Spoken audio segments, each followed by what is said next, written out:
మన ముఖ్యమంత్రి గారు రెండోసారి నన్ను నమ్మి ఇక టికెట్ ఇచ్చినందుకు ధన్యవాదాలు తెలియజేస్తున్నాను. ఈ విజయం వెనకాల ప్రతి ఒక్కరి కృషి కూడా ఎంతో ఉంది. నా డివిజన్ ప్రజలు రెండోసారి కూడా నన్ను ఆశీర్వదించి ఓట్ల రూపంలో నన్ను గెలిపించినందుకు వాళ్ళందరికీ కూడా పేరు పేరున ధన్యవాదాలు తెలియజేస్తున్నాను. ప్రత్యేకంగా నా గెలుపు వెనకాల మా హరీష్ రావు గారు కానివ్వండి, ఎమ్మెల్యే మైపాల్ రెడ్డి గారు, గాంధీ గారు, ఎంపీ కొత్త ప్రభాకర్ రెడ్డి గారు, రంజిత్ రెడ్డి గారు, ఎమ్మెల్సీ భూపాల్ రెడ్డి గారు, ఇట్లా చాలా మంది కృషితోనే నేను ఈరోజు ఈ ఘన విజయం సాధించిన. వాళ్ళందరికీ కూడా పేరు పేరున ధన్యవాదాలు తెలియజేస్తున్నాను.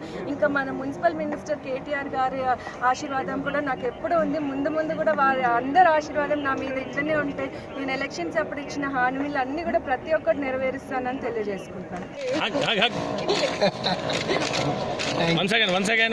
వీడియో నచ్చితే ఓ లైక్ కొట్టండి, లేకపోతే కామెంట్ చేయండి, బట్ సబ్స్క్రైబ్ చేయడం మాత్రం మర్చిపోకండి.